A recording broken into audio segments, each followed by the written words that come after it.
پرونده امروز از یک دختر بی‌نهایت زیبا شروع میشه. کسی که همه استانداردهای زیبایی اون زمان در آمریکا رو تو وجودش داشت. دختری که ظاهرش معصوم، لطیف و افسونگر بود، ولی پشت اون ظاهر بی‌نهایت جذاب یک قصه تلخی پنهان شده بود. قصه دختری که دوتا مرد سرنوشتش رو رقم زدن.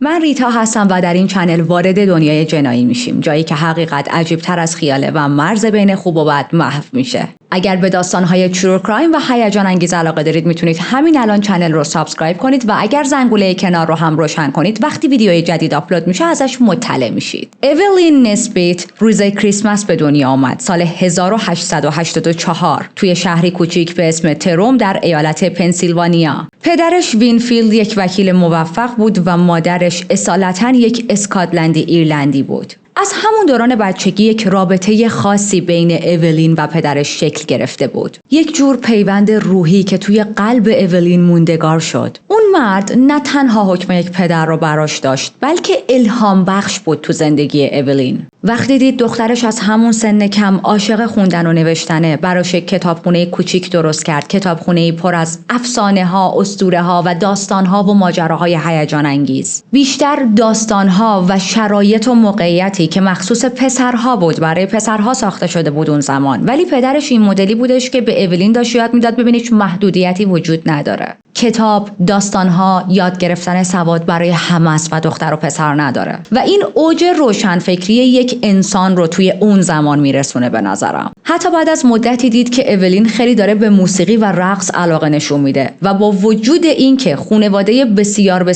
اشرافی نبودن و اون زمان رقص و موسیقی و اینجور چیزا برای خانواده‌های اشرافی بود، اما پدرش محکم پشتش وایساد و بدون اینکه این حرفو بزنه که مثلا ببین این کار مال دخترها و خانواده‌های اشرافیه یا تو یک دختر معمولی هستی با زندگی معمولی، به دختر کوچیکش یاد داد که میتونی رویا داشته باشی، میتونی برقصی، میتونی آواز بخونی. و خب این خیلی برای اولین ارزشمند بود توی دنیایی که برای زنها ساخته نشده بود و یک زن بسیار محدود و سخت توی جامعه زندگی میکرد. حالا یه همچین پدری داشت که حامیش بود. ولی اون بچگی خیلی رویایی زود شکست. وقتی که اولین حدود 10 ساله بود، پدرش یهو از دنیا میره. پدرش خیلی جوان بود، فقط 40 سال داشت و مرگش مثل یک پتک خورد تو سر خانواده. هیچ کس انتظار این مرگ ناگهانی رو نداشت. امنیت و آرامشی که پدرشون برای خانواده تأمین کرده بود به وجود آورده بود، امنیت و آرامشی که دور اولین ساخته شده بود، یک شب از بین رفت و فرو ریخت. خونه‌شون به سرعت مصادره شد، وسایلشون رو گذاشتن حراج تا بتونن بدهی‌هاشون رو صاف کنن و خانواده‌ای که تا چند روز قبل کاملا در احساس امنیت و آرامش داشتن زندگی می‌کردن، حالا باید با فقر و بی‌پناهی دست و پنجه نرم می‌کردن.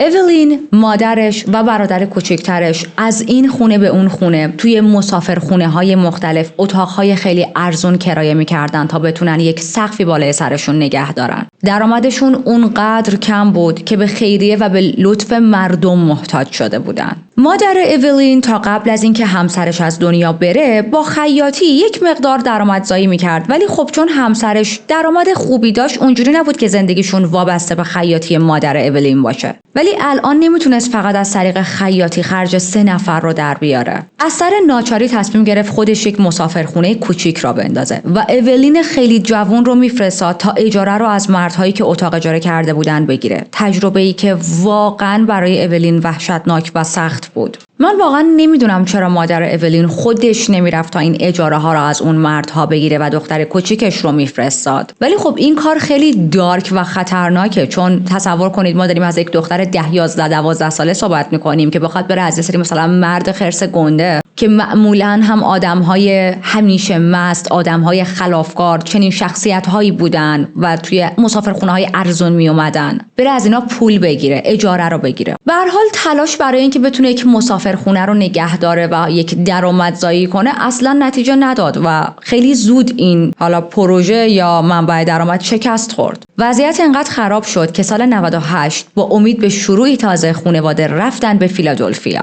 مادرش اولین و برادرش رو موقتاً فرستاد پیش یکی از فامیلاشون تا بتونه خودش یه کاری پیدا کنه. اما نه به عنوان خیاط، چون میدونست از خیاطی نمیتونه پول خوبی در بیاره، بلکه به زور و آشنابازی و به این بسپار به اون بسپار تونست توی یک فروشگاه بزرگ به عنوان فروشنده کار پیدا کنه. ولی خب باز هم اوضاع تغییری نکرد و بد بود، به خاطر اینکه حقوق یک نفر نمیتونست خرج زندگی 3 نفر رو به قولی کاور کنه و به زودی اولین که الان تو این خط زمانی فقط 14 سالشه و برادرش که 12 سالشه، این دوتا کودک هم مجبور شدن توی اون فروشگاه کار کنن. هر روز 6 روز در هفته 12 ساعت کامل پشت ویترین مغازه وای میستادن و واقعا خسته و کوفته برمیگشتن خونه. اما با همه اون سختی ها، دستمزد و حقوقی که میگرفتن داشت به زور کفاف خورد و خوراک ساده و امورات روزمره‌شون رو میداد. از این وضعیت مالی افتضاح بدتر وضعیت سلامتی برادر اولین بود که روز به روز داشت بدتر میشد، جوری که مجبور شدن از اون شهر بفرستنش به یک شهر دیگه ای تا یه ذره حالش بهتر شه. اما درست وقتی که همه چیز داشت توی زندگیشون به سمت فروپاشی پیش میرفت، برای اولین یک در کوچیکی باز شد. یه روز همونطور که داشت توی خیابون راه میرفت، یک عکاس رهگذری چشمش میفته به اولین و میبینه که چقدر این دختر زیباه و ازش میخواد که میتونم ازت عکس بگیرم. خب عکاسی اون روز توی خیابون باعث شد که اولین بفهمه من زیبا هستم از دید بقیه، از دید مردم. چند روز بعد وقتی هنوز توی اون فروشگاه داشت کار میکرد، یه زن آرتیست اومد سراغش و ازش خواست که مدل بشه برای یکی از نقاشی‌هاش. مادرش خیلی مردد بود، به خاطر اینکه اولین سن و سالش خیلی کم بود و دنیای هنر هم اون زمان اصلا جای امنی برای زنها نبود. ولی خب وقتی مطمئن شد که این خانم واقعا یک نقاش هنرمند، یک مرد غریبه نیست و حالا خودش میخواد مثلا فقط توی اون اتاق وایسه و یک چهره ای از اولین بکشه، از طرف دیگه ای هم واقعا به پول نیاز داشتن، قبول کرد. اولین 5 ساعت تمام روی صندلی نشست بی حرکت تا اون نقاشی تموم شد و در آخر برای اولین بار $1 دستمزد گرفت. اون پول به نظر ناچیز می اومد، ولی برای خود اولین یک کشف بزرگ بود، یک تجربه عالی بود. کشف این که میتونه با زیباییش پول در بیاره و شاید راهی پیدا کنه تا از این فقر خودش و خانواده‌اش رو بکشه بیرون. خیلی زود توی دنیای هنری فیلادلفیا حرف اولین پیچید. اون صورت معصوم و حال و هوای شفافش اونقدر خاص بود که تبدیل شد به الهام بخش نقاش‌ها، تصویرگرها و حتی سازنده‌های شیشه‌های رنگی داخل کلیساها. تصویرشو توی پنجره کلیساها می‌کشیدن یا توی تبلیغات مجلات مثل یک فرشته زمینی. کار اولین آسون نبود. ساعت‌ها باید بی حرکت میشست، بدنش خسته میشد و کم کم از بقیه دنیا دور میافتاد. ولی با همه اینا درآمدش خیلی بهتر از اون فروشگاه لعنتی بود که باید از صبح تا شب توش وای میستاد.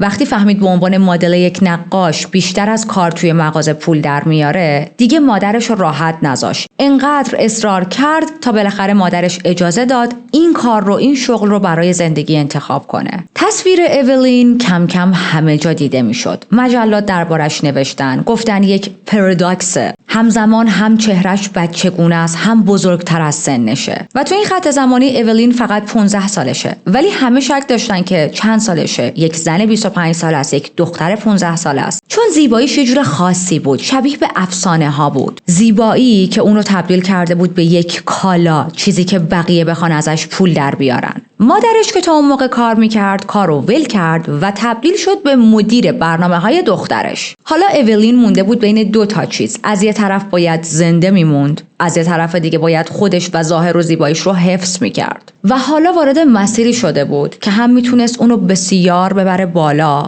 هم میتونست به شدت بکوبتش رو زمین و تیکه تیکش کنه.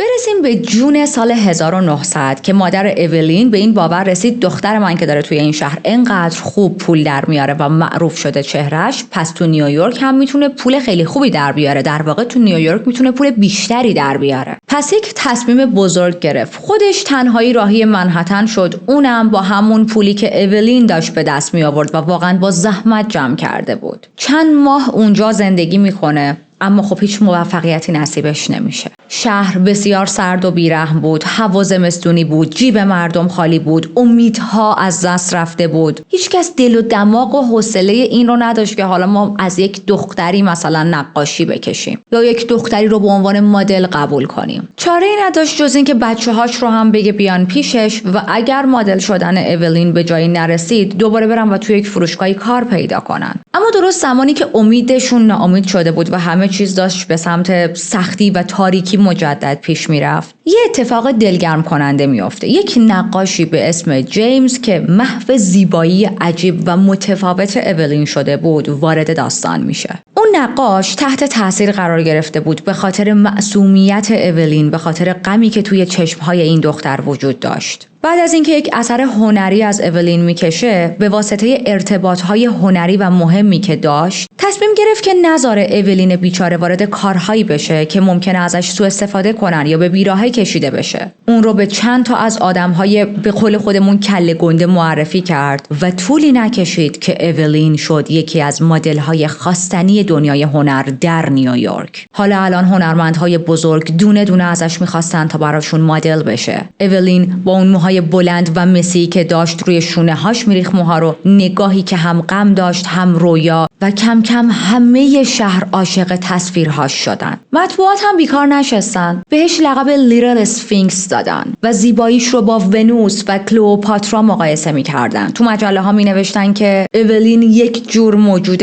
افسانه‌ایه، هم شکل بچه‌هاست، هم همزمان شکل یک زن کامله. اسفینکس یک موجود افسانه‌ایه که ریشش هم توی اساطیر مصر باستان وجود داره، هم توی اسطوره‌های یونانی. تو هر دو تا فرهنگ میشه گفت یک موجود ترکیبی با بدن شیر و سر انسان و گاهی هم توی برخی از آثار بال داره. با اینکه مادرش به هیچ عنوان بلد نبود با پول چجوری باید برخورد کنه و مانی منیجینگش واقعا صفر بود، اما همچنان کنترل زندگی کاری و مالی و درآمد و سیوینگ پول و همه چیز، هر چیزی که مربوط به پوله و اولین داره این پولها رو در میاره، دست مادرش بود. از اون طرف هم نگران فضای کثیف و نامناسب کلاً صنعت مدلینگ بود، هم از طرف دیگه مدام جوری رفتار میکرد که دخترش رو با سن بالاتر اعلام کنه که حتی موقع کار کردن به مشکل نخوره و مثلا حالا نیام بگن که تو چرا کودکت رو به کار گرفتی. خیلی جاها تظاهر میکرد که اولین بالای 18 سالشه. از اون طرف آمریکا هم توی دوره بسیار بسیار عجیبی بود و میشه گفت داشت با یک تناقض بزرگ دست و پنجه نرم میکرد توی کالچرشون. از یه طرف نشون دادن و حرف زدن درباره مسائل جنسی بسیار ممنوع و تابو بود. از طرف دیگه جامعه‌ای که بیشتر این جامعه هم متشکل شده از مردها بودن، عاشق زیبایی دخترهای کم سن و سال بودن. یعنی زیبایی دخترهای کم سن و سال رو ستایش می‌کردن. چیزی که ما امروز اگر ببینیم به طرف میگیم اوکی تو یک پدوفایلی، ولی خب اون زمان تیست بود. کم کم با پررنگ‌تر شدن عکاسی تو تبلیغات، چهره اولین همه جا دیده شد. عکساش روی همه مجله ها اومد. رو کارت پستال ها از عکساش استفاده می‌کردن. رو بیلبوردهای تبلیغاتی تو خیابون می‌دیدیش. عکاس‌های معروف صف بسته بودن تا بتونن باهاش عکاسی انجام بدن و اون رو اوج زیبایی زنونه اون زمان اعلام می‌کردن.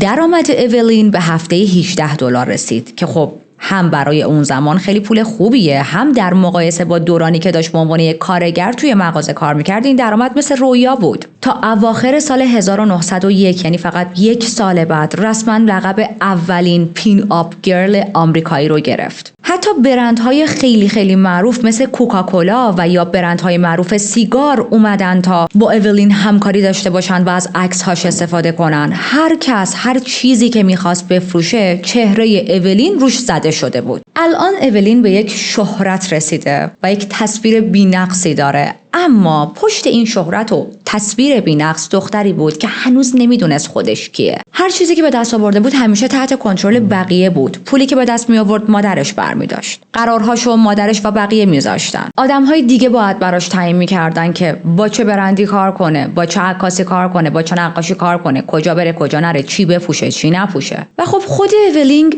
دنبال چیزهای بیشتری بود. دلش می‌خواست از این دنیای حالا کوچیک مدلینگ فراتر بره. پس وقتی که الان 16 سالشه با قطعیت به مادرش میگه که من میخوام بازیگر شم. یه تهیه کننده معروف تئاتر به اسم جان سی فیشر اولین رو میبینه. قرار بودش که برای یک نمایشنامه‌ای به اسم فلورودورا یک نقشی رو انتخاب کنه. خب اولین رو به عنوان یکی از نقش‌هایی که تو اون نمایش میخواد بازی کنه نگاه میکنه و میگه که ببین تو برای این نقش زیادی کم سن و سالی. ولی هرچی بیشتر با اولین صحبت میکرد بیشتر و بیشتر مجذوب اعتماد به نفس این دختر و زیباییش میشد. در نهایت هم دلو میزنه به دریا و به جای نقش اصلی یک نقش دیگه‌ای، نقش یک دختر گروه کور رو به اولین میده و اینجاست که اولین وارد یک دنیای جدیدی میشه، دنیای جدید بازیگرها، تئاتر، نقش‌های مختلف، دنیایی پر از نور، زرق و برق و البته دنیایی پر از فریب و دروغ. توی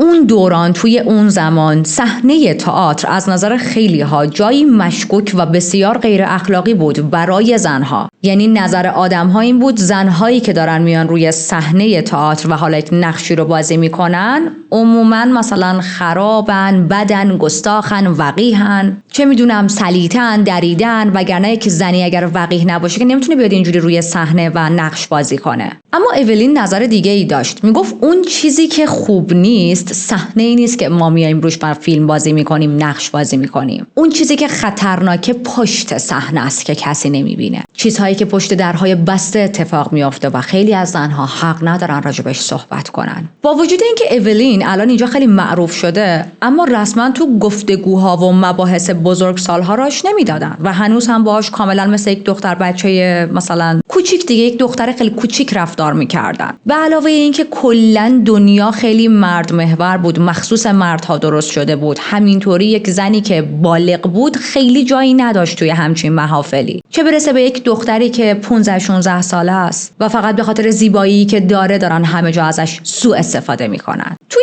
اون دنیای تئاتر و بازیگرهای مختلف اولین عاشق دخترهای گروه کور بود، عاشق بقیه دخترها و زنهای بازیگر بود. مدام تحسینشون میکرد، میگفتش که خیلی با شور و هیجان هستن، خیلی جسارت دارن، یک برقی توی نگاهشون دارن که مردها رو جذب میکنن. و همونجا بود که خیلی زود فهمید این نمایش جذاب بودن فقط مخصوص صحنه و فیلم بازی کردن یا تئاتر نیست. در دنیای واقعی هم از زنها انتظار میره که همیشه همین نقش رو بازی کنن، زیبا باشن، آراسته باشن، لوند باشن و تصمیم میگیره که با تمام وجودش وارد این ماجرا شه. صحنه اجرا براش مثل یک جادوی زنده بود و شب‌های اجرا با تمام زرق و برق‌ها و وسوسه هایی که داشت یک جور حس خطر هم بهش میداد.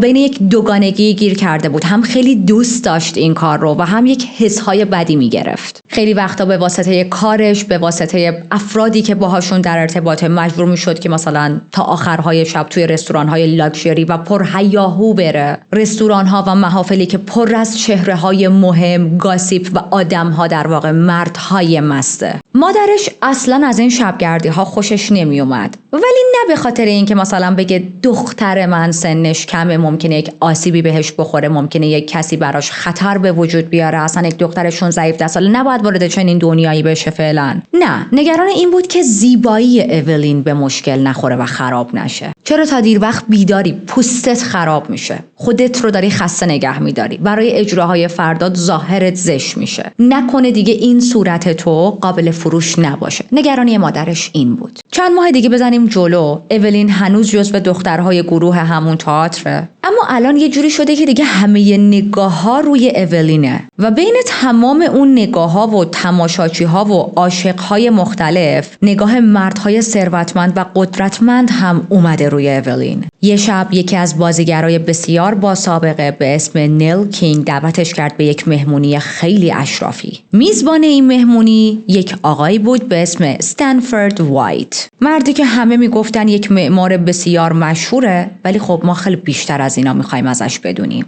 یکم راجع به استنفورد بیشتر بهتون بگم چون باهاش کار داریم. استنفورد وایت سال 1853 توی نیویورک به دنیا اومد. پدرش پژوهشگر ادبیات بود، یک مردی با ظاهر شیک، روابط بسیار قوی و کلی دوست هنرمند. خب از بچگی استنفورد توی خونه‌ای بزرگ شد که همیشه پر بود از آدم‌های با کلاس و با نفوذ و این فضا از همون اول تو وجودش یک عشق خاص به هنر و طراحی به وجود آورد. با اینکه هیچ آموزش رسمی در معماری ندید، ولی رفت و شاگرد یکی از بهترین معمارهای حاضر در آمریکا شد و خیلی سریع تونست سبک خاص خودش رو توی طراحی‌های با شکوه پیدا کنه و شکل بگیره این سبک. تا اواخر قرن 19 استنفورد یکی از پرکارترین معمارهای کشور بود و با 2 نفر دیگه یک شرکت معروفی رو تأسیس کرده بودن. شرکتی که پروژه‌های خیلی بزرگ دستش می‌گرفت، سازه‌های بزرگ قبول می‌کردن و همه میگفتن طرح‌هایی که استنفورد داره از خودش به جا میذاره یک شاهکار واقعیه.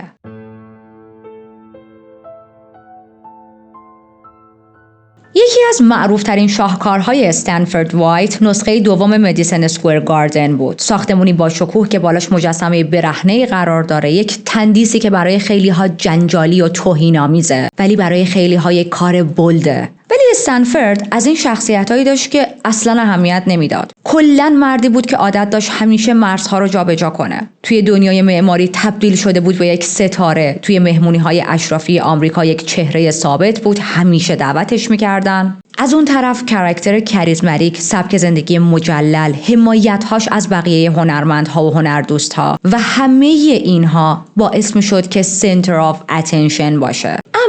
اما پشت این چهره شیک و محترم یک دنیای دارکتر پنهانه. دنیایی که پر بود از پنهانکاری، خیانت به همسرش، راز، زیاده روی و ابسشنی به دخترهای جوان و کم سن و سال. و همین ابسشنش باعث شد که توی سال 1901 با اولین آشنا شه. به محض اینکه بار اول اولین رو دید، زیباییش یه جور خاصی توی ذهنش حک شد.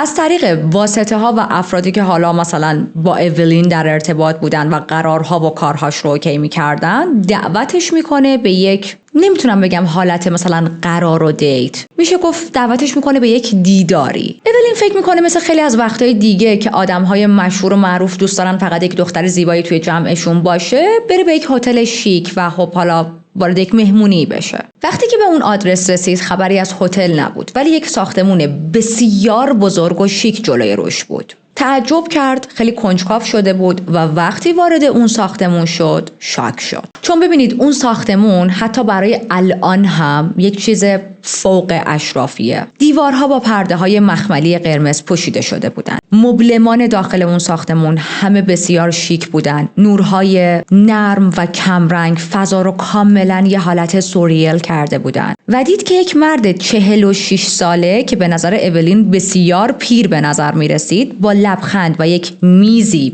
که روش شام مجللی بود در انتظارشه و داره بهش خوش آمد میگه. خب نشستن با هم شام خوردن، گپ زدن. بعد از شام اون مرد 46 ساله که obviously استنفورد بود، اولین رو برد به یک بخشی از خونه که یک تاب قرمز مخملی بزرگ از سقف آویزون بود. گفت تاب دوست داری؟ اولین گفت آره. و خب اولین واقعا سنش کمه دیگه، یک دختر 16-17 ساله، هنوز بخشی از وجودش توی دنیای کودکی مونده. بهش میگه بشین تاب بخور. اولین تا حالا یه تاب به این شیکی و بزرگی تو زندگیش ندیده بود. میشینه با ذوق شروع میکنه تاب خوردن و استنفورد مثل یک انسان فریک بوگندو یه گوشه‌ای وایساده بود و از دیدن ذوق کودکانه اولین کیف میکرد. میدید که اولین با خنده پاهاشو دراز میکنه، داره تاب میخوره. یک چتر کاغذی اونجا بود، به اون چتر کاغذی ضربه میزنه. خب اینا همه برای استنفورد خیلی جذاب بود. حتی توی صحبتاش با اولین متوجه شده بود که اولین چند تا مشکل دندون داره و براش وقت از دندون پزشک میگیره. میگه مثلا برو من برات وقت میگیرم، اسم من رو بده و برو دندوناتو درست کن به هزینه من.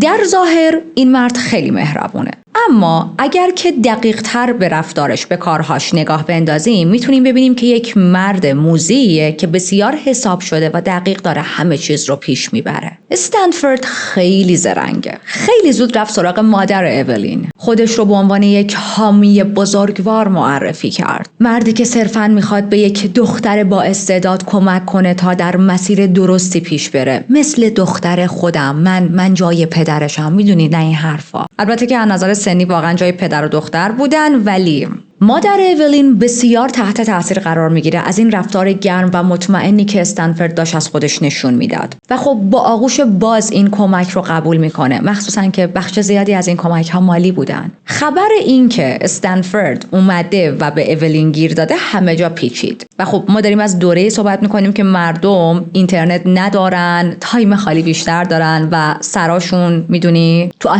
آستینای همدیگه است. پس الان این گاسیپ همه جا پر شده که وای استنفورد متأهل الان رفته تو نخ اولین. چند نفری به مادر اولین هشدار دادن که ببین این آدم لقمه دهن اولین نیستا، مواظبش باشید، این آدم متأهله ها، این آدم یه سری مشکلات اخلاقی داره، یک ابسشنی با دخترهای جوون داره. تا حتی یکی از خواستگارهای بسیار بسیار سمج اولین رفت و این حرفو زد. این خواستگار اولین خیلی هم پولدار بود ولی خب شهرت استنفورد رو نداشت، فقط خیلی پول داشت. میره رسما به مادر اولین میگه که ببین استنفورد فقط دنبال خوشگذرونی با دختراست، این آدم مشکل اخلاقی داره، همیشه دنبال دخترهای کم سن و سال میره و وقتی که کارش تموم میشه میندازتشون دور، میره دنبال دختر بعدی. اما هیچ کس حرف این خواستگار رو جدی نگرفت از جمله مادر اولین. یعنی اصلا اینها رو به اولین نگفتن، اصلا اجازه ندادن شرایط جوری بشه که اولین این حرفها رو بشنوه. یکی از دلایلی که حرف بقیه رو خیلی جدی نمیگرفتن خود جایگاهی بود که استنفورد داشت. استنفورد باهوشتر و با کلاس‌تر از این حرفا بود که چند نفر بتونن پشت سرش همچین حرفایی بزنن. مرد بسیار شوخ طبعی بود، حرفهای پرمغز میزد و کاملا تونسته بود ذهن اولین رو به دست بگیره و رفته رفته از دنیایی که داخلش جداش کنه.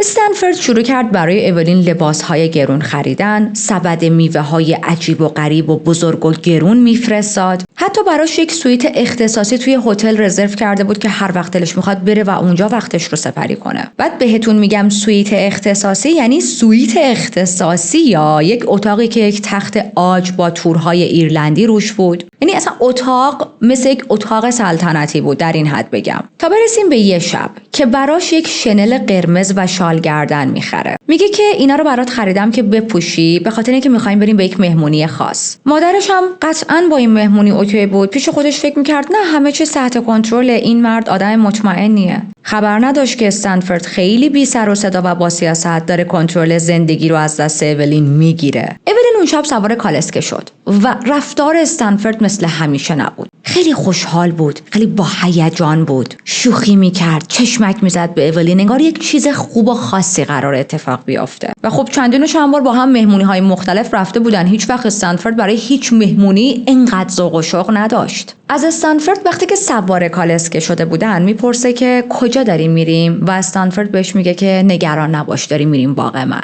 باز تا اینجا اولین با خودش فکر میکرد که اوکی احتمالاً یک مهمونیه که استنفورد تو باغش گرفته. میرسن به یکی از عمارات خیلی بزرگی که مخصوص خود استنفورد بود. میرن به یک طبقه بالایی که یک حالت طبقه مخفی برج رو داشت و یک فضای عجیبی رو دید. اون اتاق خیلی بزرگ پر از پرده‌های مخملی بود، لوسترهای تیفانی، یه پیانوی سیاه گوشه‌ای بود، گل‌های استوایی رنگارنگ اینور اونور بود. دوباره روی میز یک شام مفصلی آماده شده بود و استنفورد میاد کنار اولین وای میسته. به شنل قرمزی که اولین تنش کرده بود دست میکشه و با یک ذوق و شور و شعفی میگه شنل قرمزی کوچولوی من. بعد اصرار کرد که باید توی همین لباس ازت عکس گرفته شه، تو خیلی زیبایی. و از قبل هم یک عکاسی رو حاضر گذاشته بود. عکاس میاد چند تا شات میگیرن از اولین، عکاس میره و اولین میمونه و استنفورد. و بچه‌ها من واقعا خیلی دارم جلو خودم میگیرم که فوش ندم این مردی که این ماموت جلفو. اصلا من وقتی میبینم که مردهای لنگ دراز برای افراد زیر سن قانونی اینجوری دندون تیز میکنن و کودکان رو منیپولیت میکنن خیلی به هم میریزم. anyway اون شب اتفاق بد یا عجیب یا خاصی نمیافته. البته کل اینا که اتفاق بد و عجیب و خاصه، ولی منظورم یه چیز فراتر از اونه. و فقط شام میخورن، یه سری عکس از اولین میگیرن و بعد اولین رو میرسونه خونه. اولین هیچ درکی از معنای این عکس ها نداشت. یعنی با خودش اینجوری فکر میکرد که خب حالا یه چند تا عکس هم من میخواد بگیره دیگه، این آدم داره هزینه خیلی چیزها رو میده، حالا چند تا عکس هم من بگیره. بی خبر از این که من با این عکس ها کم کم دارم تبدیل میشم به ابسشن تازه استنفورد. از اون طرف استنفورد برای اینکه مادر اولین رو آروم نگه داره بهش گفتش که ببین من هر جلسه عکاسی که با اولین انجام بدم فقط با اجازه شما انجام میشه. مادرش هم اصلاً به استنفورد سخت نمیگرفت، به خاطر اینکه مهمترین نگرانی مادرش پول بود و استنفورد هم خیلی خوب بلد بود که چجوری این نگرانی رو رفع کنه. توی ذهن اولین همه این اتفاقها هنوز شبیه رویاهای بچگیشه، شبیه همون قصه هایی که وقتی کوچیک بود پدرش تو اون کتابخونه کوچیکی که براش درست کرده بود میخوند. ولی اون چیزی که نمیدونست این بود که تمام اونا داستان بود و واقعیت زندگی چیز دیگه ایه. این اتفاقها توی کتابها قشنگه، توی واقعیت کنترلگریه، توی واقعیت وسواسه، تبدیل میشه به یک کابوس مخملی. و این رو باید بدونید که استنفورد یک استاد واقعی بود توی کنترل کردن. بلد بود چطور تعادل رو بین محبت و قدرت نگه داره. یه لحظه به طرف حس خاص بودن میداد، لحظه بعد کاری میکرد که اون شخص که حالا اولین باشه احساس کنه من بدون استنفورد ناتوانم. استنفورد از بقیه مردایی که فقط برای اولین گل و نامه عاشقانه میفرستادن خیلی پیچیده تر بود. استنفورد خودش رو مثل یک محافظ نشون میداد، کسی که فقط میخواد از اولین مراقبت کنه. خیلی جاها بهش کتاب هدیه میداد، درباره هنر و فرهنگ حرف میزد، دنیای بالا دستها رو براش باز میکرد، دنیایی که اولین هیچ وقت از بچگی توش پا نذاشته بود، چون خب تو خانواده اشرافی به دنیا نیومده بود و obviously صحبت راجع به این چیزا یا قرار گرفتن تو همچین محافلی براش جالب بود. ولی همزمان هم داشت قدم به قدم انتخاب‌های اولین رو محدودتر میکرد. یه قانونی میذاره، اونم این که دیگه شبها خودم میرم دنبالت، چرا که سالم برسونمت خونه. از یه جایی به بعد یه جوری میشه که دیگه استنفورد بیشتر از مادر اولین نگرانش شده بود. البته نگران میگم شما کنترلگری بشنوید. و کم کم مادر و برادر اولین رو هم گرفت زیر چتر نفوذ خودش. هزینه مدرسه برادر اولین رو داد، فرستادش به یک مدرسه بسیار خوب، به مادرش تمام مدت کمک مالی میکرد و کل خانواده اولین رو گرفته بود زیر یک سلطه نرم و ساکت اما خطرناک. حالا که اعتماد همه رو جلب کرده، همه چیز عالی داره پیش میره، اولین خوشحاله، مادرش خوشحاله، برادرش خوشحاله، شروع میکنه دستکاری ذهنی مادر اولین که برای مدتی مثلا برو یه شهر دیگه. حالا تو منابع نگفته بودن به چه بهانه‌ای مادرش رو میفرسته، مثلا میگه برای کاری برو، میگه برو تفریح کن، برو استراحت کن، نمیدونیم. اما اون چیزی که مشخصه مادر اولین رو میفرسته به یک شهر دیگه برای مدتی. مادرش هم قبل از رفتن به اولین اصرار که ببین با هیچ کس به جز استنفورد وقت نگذرونی، یا تنها کسی که واقعا مطمئنه استنفورده. اولین هم اونجایی که همیشه از مادرش اطاعت میکرد میگه باش. چند روز بعد از اینکه مادر اولین شهر رو ترک میکنه، استنفورد یک جلسه عکاسی مجلل ترتیب میده. یه سری لباس قرمز و خیلی مجلل آماده میکنه، از این فرش سفیدا که طرح خرس قطبی داره میذاره. در کل فضا شبیه یک صحنه افسانه‌ای بود. اما خب اولین خبر نداشت که این صحنه ها داره برای چیزهای خیلی تاریک‌تر آماده میشه. و میخوام یک چیز دیگر هم راجع به استنفورد بهتون بگم. استنفورد توی اغواگری خیلی دقیق و برنامه‌ریزی شده عمل میکرد. بعضیا هستن فقط با کلام سعی میکنن که ذهن آدم‌ها یا یک شخصی رو به اصطلاح طعمه‌شون رو دستکاری کنن. طرف مثلا میشینه فقط حرف میزنه. بعضی‌ها که لولشون بالاتره و خطرناکترن با عمل همه چیز رو میبرن جلو. مثل استنفورد همه چیز رو از قبل آماده میکرد، چیده بود، قدم به قدم بدون عجله محیط رو فراهم میکرد و وقتی طرف توی اون محیط قرار میگرفت تأثیر داره دیگه. ببینید کلا تو علم روانشناسی هم ترکیب رنگ، لایت توی اتاق، نمیدونم موسیقی، بو، اینا همه تو تصمیم گیری های شخصی ما تأثیر داره و استنفورد همه اینا رو خوب بلد بود که چجوری انجام بده. و این شب لعنتی همون شبیه که همه چیز تو زندگی اولین تغییر میکنه. به عنوان سورپرایز اولین رو میبره به یک اتاق مخفی توی یکی از عمارت‌هاش. وقتی در باز شد یک تخت بزرگ با از این چجوری بگم سایه‌بون‌های شفاف و یک عالمه آینه‌های تراش خورده دور تا دور اتاق حتی تا سقف وجود داشت و فضای اتاق بی‌نهایت زیبا بود. یک لباس ابریشمی تن اولین کرد، توی یک بخشی که نور افتاده بود نشوندش. میگفت که میخوایم عکاسی کنیم ولی بیا اول یه ذره مشروب بخوریم. یه لیوان شامپاین داد دست اولین همیشه از تلخی مشروب و نوشیدنی هایی که الکل دارن بدش میومد. اون تلخی خیلی اذیتش میکرد ولی استنفورد اصرار داشت که باید بخوری. استنفورد بهش میگه ببین من میخوام واسه برنامه امشب حالت خوب باشه و یه لیوان شامپاین کاریت نمیکنه، فقط حالت رو بهتر میکنه. اولین که از بچگی یاد گرفته بود همیشه از همه اطاعت کنه، این بار هم از استنفورد اطاعت میکنه و جرعه اولو مینوشه. تلخی نوشیدنی خیلی براش اذیت کننده بود ولی خب استنفورد همچنان داشت ذهنش رو با حرفا دستکاری میکرد. بهش میگفت که ببین تو باید ذائقه سطح بالا داشته باشی، مگه نمیخوای توی محافل بالا ببرمت؟ باید بتونی مثل یک زن واقعی یاد بگیری که چجوری از چیزها لذت ببری. ببین اولین، شامپاین خوردن نشونه بلوغه و تو دیگه داری یک زن بالغ میشی. اولین هم اطاعت کرد و کل لیوان رو سر کشید. چند لحظه بعد یک صدای وزوز توی گوشش پیچید، سرش سنگین شد، همه چیز دور و برش شروع کرد به چرخیدن، دیوارها، نورها، صداها و بعد تاریکی. چشاش سیاهی رفت. دیگه هیچی یادش نیومد تا زمانی که چشماش رو باز کرد. بیدار شد دید بین یه سری ملافه ابریشمی بنفشه. گیج بود، بدنش کم بی‌حس بود، سعی کرد بفهمه کجاست ولی انگار مغزش کار نمی‌کرد. وقتی که اونورش رو نگاه کرد دید استنفورد خوابیده کنارش، اونم برهنه. بعد پایین رو نگاه کرد بین پاهای خودش و دید یک رد خون روی رونش وجود داره. متوجه شد که شورتی که پاش بوده دیگه تنش نیست، یک شورت صورتی رنگی پاش بود که اونور افتاده بود و یک وحشت عمیق تمام وجودش رو گرفت. شروع کرد به جیغ زدن و استنفورد مثل برق از جاش پرید. با یک نگاه وحشت زده به اولین میگفت بس کن، خواهش میکنم جیغ نزن. ولی اولین دست خودش نبود، نان استاپ داشت جیغ میزد، انگار نمیتونست وایسه. همین طوری که داشت جیغ میزد و ترسیده بود سرش رو گرفته بود بالا و توی آینه هایی که روی سقف بود خودش رو دید، نیمه برهنه کنار یک مرد 40 خورده ای ساله برهنه، در حالی که هیچ کدوم این اتفاقها رو یادش نمی اومد، در حالی که پاش خونی بود، در حالی که درد داشت توی اندام جنسیش و اون آینه ها تیکه تیکه بود دیگه. تصویر خودش رو تو تیکه های مختلف داشت میدید، یعنی انگار داشت صدها اولین رو میدید که دارن جیغ میزنن. تصویری که میدید یک دختر بی‌پناهی بود بین آینه ها، شکسته، گم شده، مورد تجاوز قرار گرفته.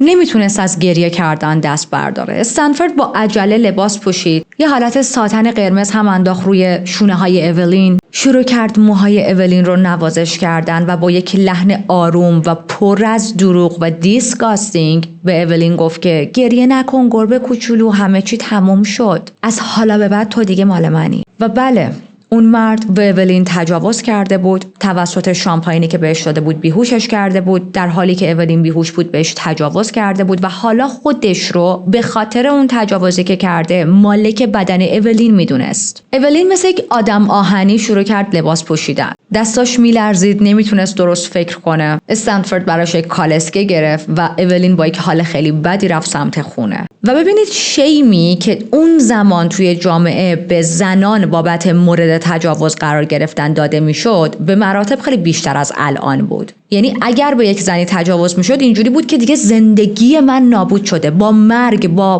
قتل اتفاق افتادن براشون یکسان بود. تمام مسیر که توی کالسکه نشسته بود به سمت خونه سعی میکرد برای خودش توی ذهنش یک دلیلی پیدا کنه که مثلا نه شاید من اشتباه دیدم، شاید من اشتباه متوجه شدم. ولی خب تو هیچ کدوم از رمان‌هایی که خونده بود به چنین صحنه و تجاوزهایی اشاره نکرده بودن. همیشه گفته بودن یک مرد پولداری با اسب سفید میاد بلا بلا بلا نجاتت میده، یک بوسه بر لبت میزنه و میبرتت قصر برین. تو هیچ کتابی نگفته بودن یک مردی میاد و به تجاوز میکنه و حالا بعد شخصیت اصلی که بهش تجاوز شده باید چی کار کنه. اولین هم یک دختر کاملا کم سن و ساله، بی تجربه است و به علاوه اینکه اصلا جرأت و جسارت این رو نداره تو چنین جامعه ای راجع به همچین چیزی حرف بزنه. اولین فکر میکرد استنفورد همیشه یک محافظه براش، مثل پدر دومش به استنفورد نگاه میکرد. میدونید همچین دیدگاهی واقعا به استنفورد داشت. توی دفترچه خاطراتش مینویسه که من فکر میکردم استنفورد مثل پدر دوم منه ولی اون یه چیز خیلی تاریک‌تر از این حرفاست. استنفورد یک مرد بزرگدله و بی نهایت بی‌رحم. یک مرد مهربون و لطیفه که از افراد بی‌دفاع تغذیه میکنه. و یک جمله دیگه‌ای توی دفترچه خاطراتش مینویسه که خیلی برای من جالب بود. یعنی به نظرم اون کلمه‌ای که باید باهاش چنین شخصیت‌هایی رو توصیف کرد نوشته شده بود توسط اولین. مینویسه که استنفورد یک خوناشام مهربونه. ولی استنفورد الان نمیخواد اولین رو بذاره کنار. تازه کارش با اولین شروع شده. الان دیگه کاملا میتونه اولین رو تحت کنترل خودش نگه داره. اونم نه با زورگویی و مثلا کنترلگریای خیلی واضح و مشخص، بلکه خیلی نرم و حرفه‌ای، جوری که خود اولین هم نفهمه که من توی یک قفس بزرگی دارم زندگی میکنم. That's not freedom. همچنان داره برای مادر اولین نقش نجات دهنده رو بازی میکنه، هزینه هاشون رو پرداخت میکنه، مخارج مدرسه برادر اولین رو میده. وضعیت مالیشون بسیار سر و سامون پیدا کرده از موقعی که استنفورد چسبیده به این خانواده. از طرف دیگه داره هر روز بیشتر و بیشتر اولین رو شکل دختر رویایی خودش در میاره. قشنگ انگار یک عروسکی توی دستشه و دوست داره لباس این عروسک رو عوض کنه، ظاهرش رو عوض کنه، نقش این عروسک رو توی بازی‌هاش جابجا کنه. یک عروسکی که واقعیه، یک انسان واقعی، یک دختر واقعی، عروسکی که باید پرفکت باشه، ولی پرفکت برای من و نه برای بقیه. از اون طرف بعد از این اتفاق برای اولین، استنفورد هم نقش محافظ رو داشت و هم زندانبان. استنفورد رو کسی توصیف میکرد که هم نجات هم داده از مثلا حالا اون فقری که درگیرش بودم یا حالا خیلی مسائل دیگه، هم کسی که نابودم کرده به خاطر اون تجاوز و حس خیانتی که به اولین دست داده. تو چیز خور کردی، بیهوش کردی، بهش تجاوز کردی. یعنی میدونید درد اینجا برای اولین فقط موضوع تجاوزه نیست، موضوع اعتمادیه که دیگه نمیتونه به این آدم هم داشته باشه. دنیایی که از اینجا به بعد استنفورد داره برای اولین درست میکنه پر از افراطه. مدام ازش عکس‌های مختلف میگیره، مدام به مهمونی‌های مجلل میبره اولین رو، مدام براش لباس‌های برند و گرون میخره، کیمونوهای ابریشمی میخره، نقاش‌هایی رو میاره تا پورتره‌هایی از اولین بکشن، عکس‌هایی گرفته شه که این عکس‌ها و نقاشی‌ها هیچ وقت قرار نیست عمومی بشن. خیلی از این عکس‌ها و نقاشی‌ها نیمه برهنه بودن، خیلی‌هاش برهنه بودن و همه اینا رو استنفورد فقط می‌خواست برای خودش نگه داره، اضافه کنه به اون کالکشن مریضی که داشت. و بله، استنفورد واقعا یک آرکایو شخصی داشت پر از عکس‌های خصوصی از اولین با لباس‌هایی که فقط خودش براش خریده بود و خودش باید تن اولین میدید. پوزهای مورد علاقه خودش، نورهای مورد علاقه خودش، زوایای حساب شده. توی همون برج بدنامی که به اولین تجاوز کرده بود تمام این عکس‌ها رو نگه می‌داشت تا برسیم به تولد 17 سالگی اولین. به مناسبت تولدش اون فضا رو تبدیل کرد به یک سرزمین زمستونی خیالی پر از گل رز، برگ‌های خاردار حالی، پوست روباه، مروارید، دایمن، یه جورایی میکس زمستون و بهار. یک دنیای قصه‌گونه ولی به سبک خودش، به سبک استنفورد. و خب ببینید تمام این کارا میتونه برای یک دختر 16-17 ساله واقعا جالب باشه، حتی با وجود آزار و اذیت جنسی که بهش رسیده. اما در کنار تمام این هدایا، تمام این مراسم باشکوه، یه چیزی داشت توی ذهن اولین تغییر میکرد. اون عشقی که نسبت به استنفورد احساس میکرد دیگه مثل قبل نبود. الان میدید که بیشتر شبیه به مالکیت شده و نه دلبستگی. از اون طرف اولین همچنان داره توی تئاتر نقش‌های مختلف بازی میکنه، نمایش‌های شرکت کرده مثل روز وحشی، ماه عسل چینی، زیر دو پرچم و خب هر کدوم از این نمایش‌ها داره بیشتر و بیشتر اون رو به شهرت میرسونه. سوای اینکه به عنوان یک مدل اسم و عکسش همه جا پخش شده بود، الان داره تو روزنامه‌ها و مجلات تئاتر هم اسم و عکسش میاد اول و خب هرچی معروفتر میشد کنترل استنفورد بیشتر میشد و از کنترل استنفورد بیشتر خسته میشد. کم کم داشت الگوی تکراری اون مرد رو میفهمید. اینکه میدید استنفورد داره دخترهای جوان دیگر رو هم دور بر خودش جمع میکنه، دخترهای آسیب پذیر، دخترهای بی پدر مادر. میگرفتشون زیر پروبال خودش، میساختشون، شکل میداد به زندگیشون و بعد هر کاری که دلش میخواست باهاشون میکرد و ولشون میکرد. اولین رسما داشت میدید که استنفورد داره دخترهای جدید رو وارد زندگی خودش میکنه، در حالی که به اولین میگفت ببین هیچکی از کنار تو رد نشه، همه مردا گرگن، فقط من خوبم. پس اولین شروع میکنه فاصله گرفتن از استنفورد، شروع میکنه به قرار گذاشتن با پسرای خوشتیپ، با پسرای کم سن و سالتر، پسرایی که سنشون نزدیکتر به خودش بود تا یک مرد 40 خورده ای ساله. استنفورد اما ریلکس بود، خیلی نگران نشد. با وجود همه اینا فکر میکرد که ببین اولین مال خودمه، من بهش تجاوز کردم، کجا میخواد بره؟ کدوم مردی حاضر میشه با اولینی که بهش تجاوز شده زندگی کنه، ازدواج کنه؟ اما وسط این دیت رفتن با پسرهای خوشتیپ و کم سن و سالتر، اولین با یک پسر متفاوتی آشنا شد، یک آقایی به اسم جان بریمر. جان جک بریمر یک بازیگر 21 ساله‌ای بود که مثل استنفورد انقدر سنش زیاد نبود و خب اینقدر هم محدود کننده نبود. مرد روشن فکرتری بود، کارهای ساده تر ولی جالب تر برای اولین انجام میداد. مثلا با هم میتونستن برن تو خیابونا قدم بزنن، بخندن، شوخی کنن. یک عشق پر از هیجان رو داشت با این مرد تجربه میکرد و نه پر از زرق و برق. یه سریا جان صداش میکنن، یه سریا جک، بیایید ما جک صداش کنیم. شایعه این رابطه سریع توی ستونهای زرد مجله ها پخش شد. اما جک همیشه آدم بی پولی بود و خب توی رقابت با استنفورد از نظر مالی و شهرت واقعا کم می آورد. یه شب بعد از قراری که داشتن، اولین میره خونه جک، توی آپارتمان جک میمونه. البته هیچ رابطه جنسی بینشون صورت نمیگیره. جک تخت خودش رو میده به اولین و خودش روی زمین میخوابه و مادر اولین و استنفورد از شدت خشم داشتن منفجر میشدن که توی اولین به چه حقی رفتی و با جک مثلا حالا زیر یک سقف بودی. نیمه های شب بود که میان دم خونه جک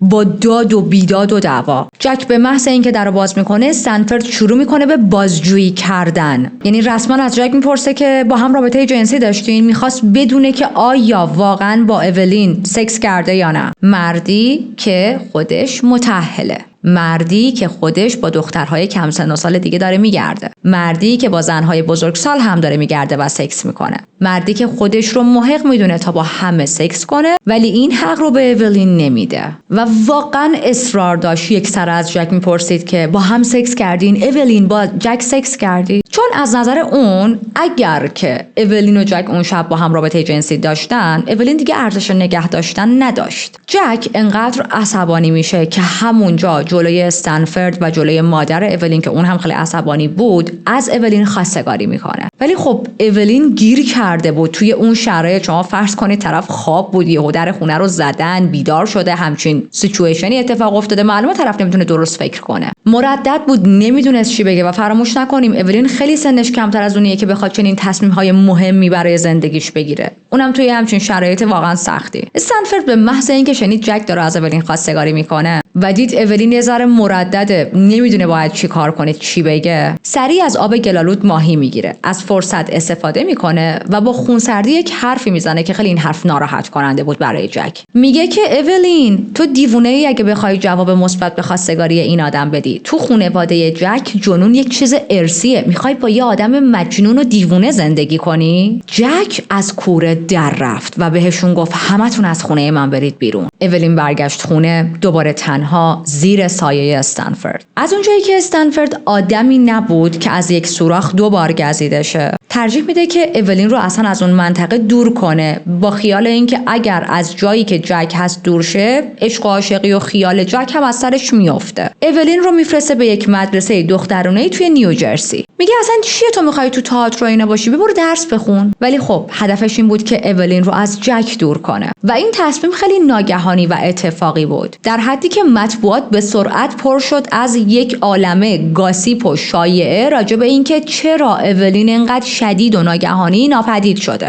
و تو همین خط زمانی یک چهره‌ای وارد داستان ما میشه که مدت‌ها توی سایه مونده بود، اما نه به خاطر اینکه این آدم مثلا خیلی آدم شریفیه، سکوت کرده، وایساده حالا ببینه چی میشه. این آدم داشته توی تاریکی و شادوز دندونهاش رو تیز میکرده. یک مردی که سالها بود از دور به اولین خیره مونده بود و حسرت داشتن اولین رو داشت. هری کندال تاو. هری یا هری، ممکنه من دوتاشو تلفظ کنم در طول کیس، یک میلیونر عجیب و غریب بود. حالا میفهمید چرا میگم میلیونر عجیب و غریب. اما به جز اون یک چیز دیگه هم راجع به هری وجود داشت که باید بدونید. هری به شکل بیمارگونه ای از استنفورد متنفر بود. استنفورد یه سری جاهای کارهایی کرده بود که باعث سری خجالت‌های اجتماعی و تحقیر هری شده بود و حالا هری دنبال انتقام بود. هری تمام مدت میدونست که اولین با استنفورد در ارتباطه، با همین ور اون ور میرن. استنفورد اولین رو زیر پر بال خودش گرفته و الان فهمیده بود که اولین از یک مرد دیگه به اسم جک خوشش اومده. پس این یعنی دیگه استنفورد رو نمیخواد. پس همزمان اولین رو هم جایزه دید و هم یک اسلحه برای اینکه دشمن خودش رو از پا در بیاره.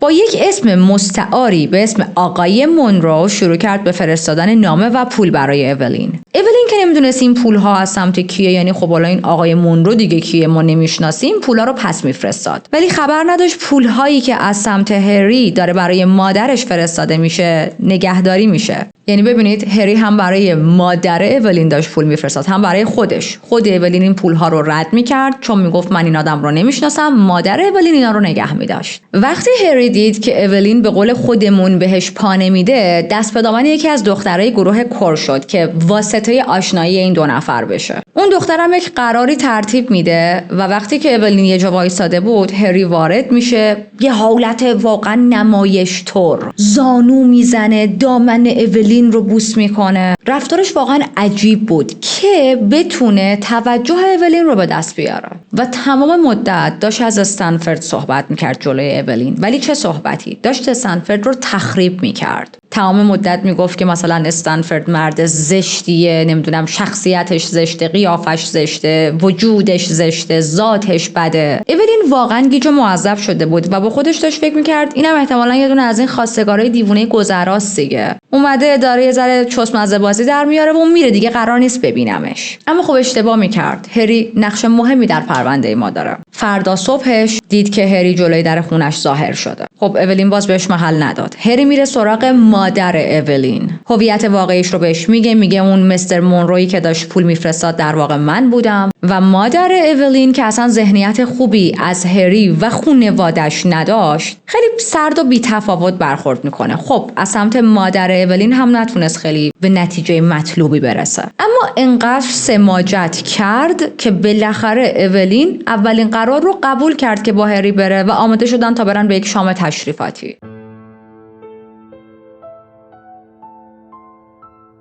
خب حالا هری تازه داره شروع میکنه. هری گفتیم که یک میلیونر بود دیگه. یه ذره بیشتر میخوام ازش براتون بگم. هری وارث یک ثروت 40 میلیون دلاری بود و توی جامعه به خاطر رفتارهای عجیب و غریبش بدنام شده بود. حالا رفتار عجیب و غریب بهتون میگم یعنی چی؟ مثلا خیلی وقتا با اسلحه دنبال راننده‌های تاکسی میکرد. توی اروپا مهمونی‌های لاکچری و عجیب میگرفت. خیلی تلاش میکرد که یک نقاب اخلاق مدار بودن بزنه، اما خب واقعا یک چهره تاریک داشت. چندین و چند بار توی وان همون به دخترای جوان آسیب زده بود و اصلا بابت این اتفاق بهش نیکنیم داده بودن و اولین هیچ کدوم از اینا رو اون موقع نمیدونست. چون ببینید اون زمان گوگل که نبود، طرف مثلا چه میدونم بره اینستاگرام طرفو چک کنه، بره گوگل کنه، بره تیک تاکشو چک کنه. از اون طرف اون آدم هایی که هری رو میشناختن باز چون درست هری خیلی بدنام بود ولی خب چون خیلی پولدار بود به خودشون اجازه نمیدادن راجع به این چیزا حرف بزنن. شما یعنی توی جامعه هر چقدر رتبت بالاتر می بود، البته الان هم همینطوریه ولی حال anyway، هر چقدر رتبه بالاتر می بود کمتر راجع به جرأت داشتن که پشت سرت در واقع صحبت کنن. هری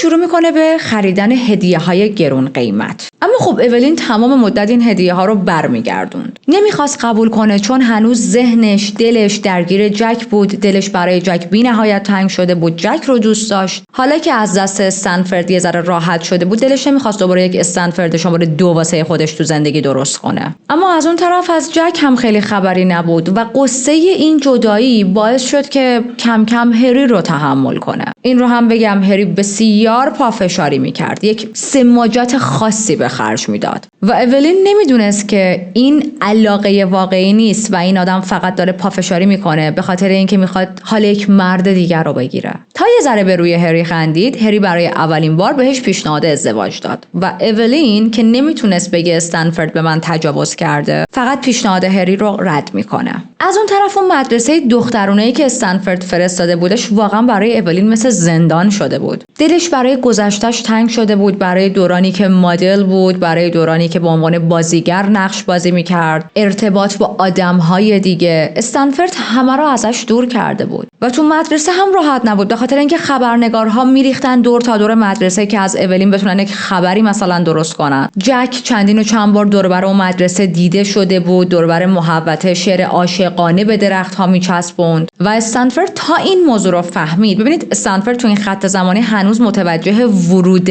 هری به زندگی اولین نشده ها، فکر میکنه فقط جک الان براش خطره. تا این موضوع رو فهمید قرارهاش رو با اولین بیشتر کرد، میومد دم همون مدرسه به دیدنش، اما خب انقدر حرفاش، لحنش، چیزهایی که میگفت، جمله هایی که به کار میبرد عجیب بود که حال همه همکلاسی های اولین بد شده بود و اینجوری بودن که این دیگه کیه. برسیم به اپریل 1903 که یک درد شدیدی توی شکم اولین شروع میشه، در حدی که مجبور میشن وسط کلاس ببرنش به بیمارستان تا یک عمل آپاندیس انجام بده. استنفورد در دسترس نبود. مادرش با اکراه، به خاطر اینکه خب هزینه این عمل زیاد بود دیگه، میره سراغ هری. هری هم که از خدا خواسته با یک ژست قهرمانانه فوراً ترتیب اون عملو میده، هزینه‌اش رو پرداخت میکنه، میگه بهترین دکترها بیان، میاد کنار تخت اولین زانو میزنه بهش، میگه که ببین من مراقبتم. وایساده بودش که اون داروی بیهوشی اثر کنه و وقتی اولین چشماش رو باز میکنه بعد از عمل، هری رو کنار خودش نمیبینه بلکه استنفورد رو میبینه. پزشک بهش میگه که 1 سال تمام باید استراحت کنی. خب این یک فرصت خوب بود، یک راه فراری بود برای اولین که اصلا از اون مدرسه بیاد بیرون.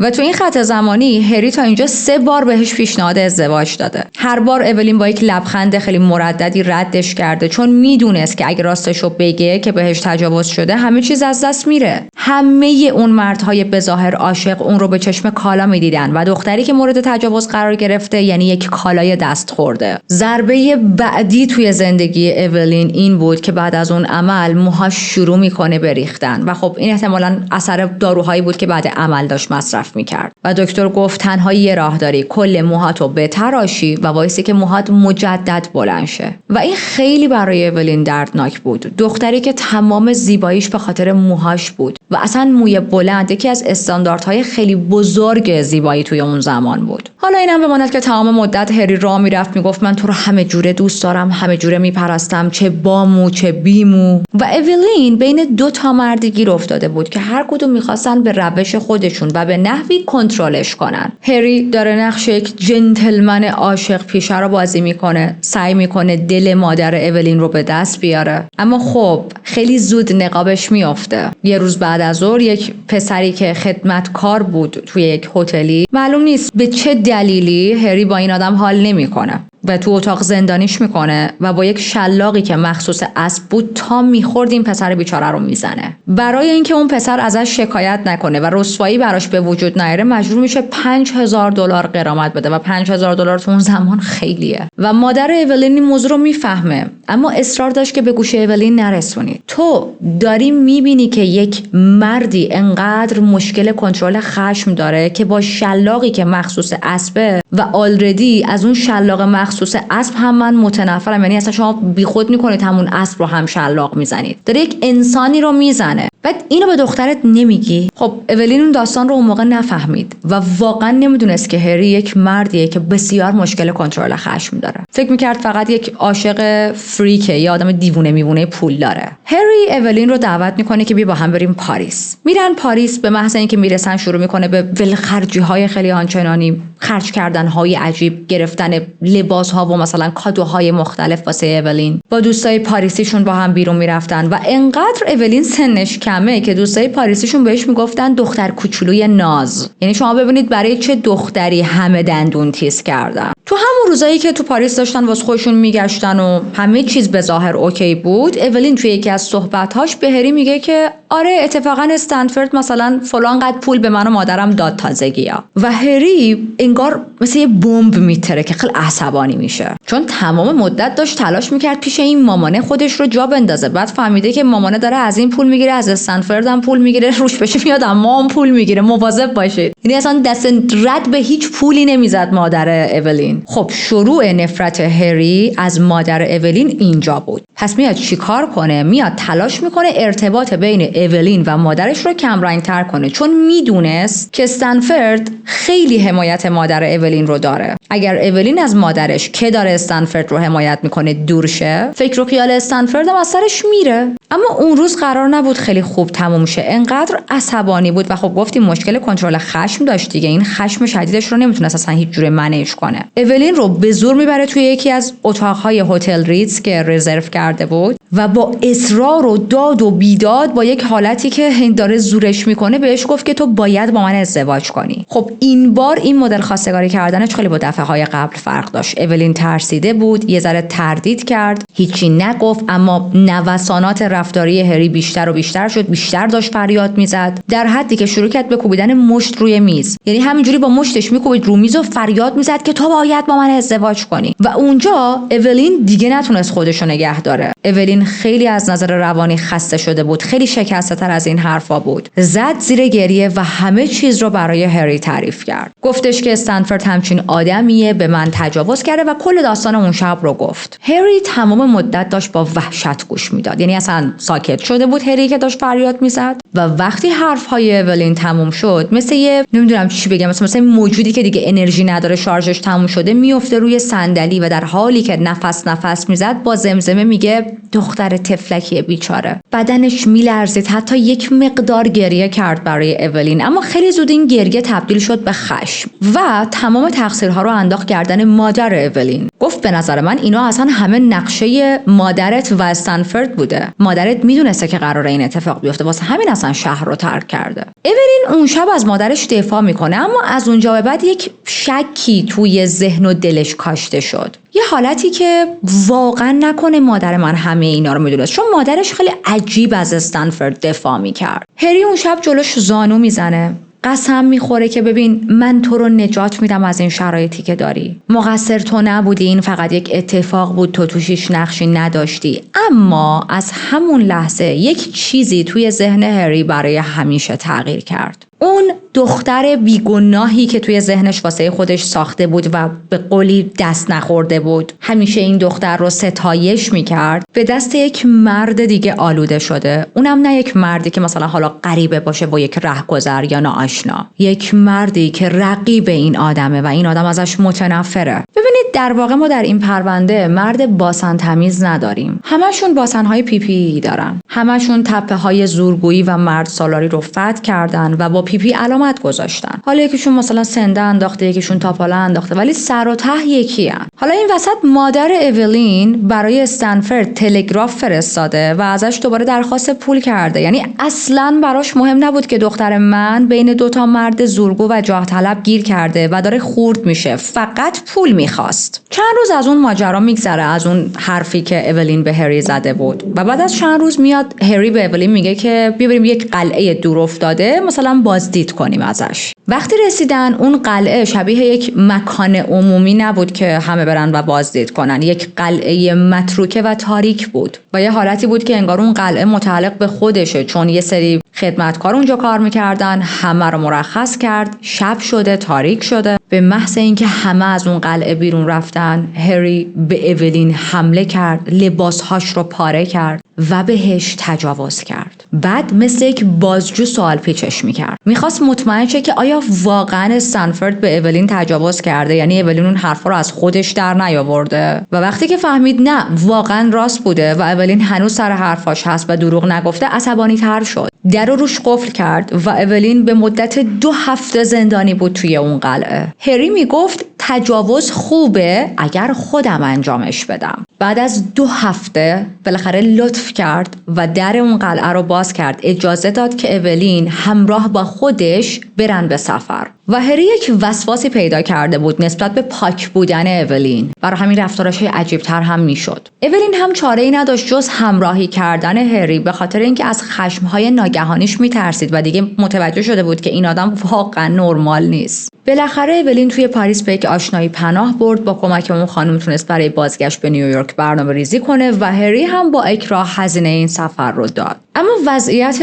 روحی روانی اولین اصلا خوب نیست. سوای تمام اتفاقهایی که براش افتاده، سوای تجاوز دوباره‌ای که از سمت هری براش اتفاق افتاده، یک حقیقت دارک جدید در رابطه با هری کشف کرده. اونم اینه که هری یک اعتیاد خیلی شدیدی به مورفین داره و یکی از دلایلی که روانش بسیار ناپایداره همین اعتیادش به مورفینه. البته به جز مورفین همین آدم کلا خلوچل و دیوونه بود. چیزی نیست که من بگم، یعنی همه این آدم رو کلا به دیوونه بودن، میلیونر دیوونه میشناختن. از اون طرف وقتی هری فهمید که اولین از موقعی که برگشته دوباره رفته تو دایره استنفورد، خیلی عصبانی شد، چون تمام مدت داشت تلاش میکرد که اولین به اون سمت کشیده نشه و اولین برای خودش باشه و اولین بیچاره الان برگشته نیویورک، از چنگ اون مرد ظالم افتاده تو چنگ یک مرد ظالم دیگه. استنفورد بهش یک نقش کوچیکی در نمایشی داد، مجدد اجازه داد که اولین مشغول به کار کردن بشه. اولین داشت تلاش میکرد هری و تجاوزی که براش اتفاق افتاده از ذهنش پاک کنه، ولی خب رفتار استنفورد خیلی تغییر کرده بود. دیگه رسما استنفورد داشت بدون اینکه بخواد چیزی مثلا قایم کنه کنترلگری میکرد و دیگه مثل قبل حامی نبود. تا اینکه برسیم به تولد 18 سالگی اولین و دوباره پای هری به زندگیش باز میشه. اولین دلش نمیخواست هری رو ببینه و وقتی استنفورد ازش میپرسه چرا از این آدم دوری میکنی، به استنفورد واقعیت رو میگه که هری به من تجاوز کرد و استنفورد اصرار میکنه که باید از هری شکایت کنی. اما خب شکایت یک دختر جوون، اونم تو اون دوران بین بازی دوتا مرد پرنفوذ و زورگو، قطعاً به جایی نمیرسه. به علاوه این که فقط زندگی خودش رو به قولی لکه دار میکنه نسبت به اون جامعه‌ای که اون زمان بود. تا زمستون 1904 که جنگ بین هری و استنفورد به اوج رسید. از اون طرف اولین میدید که استنفورد خیلی رفتارش تغییر کرده. ببینید هم هری خیلی کنترلگر بود، هم استنفورد. ولی موضوع اینه که حداقل هری با زنهای دیگه نمیچرخید. وقتی به اولین میگفت من فقط تو رو دوست دارم، مثلا حالا حداقل خبرش در نمیومد که این آدم با دخترها و زنهای دیگه است. ولی استنفورد اینطوری نبود. استنفورد اصلا براش مهم نبود. جلوی اولین با زنهای دیگه لاس میزد، باهاشون میرفت سر قرار و این میشه که اولین واقعا از استنفورد زده میشه. کم کم به هری نزدیک میشه، در حدی که شب کریسمس دعوت استنفورد رو رد میکنه و قرار میشه که با هری شام بخوره.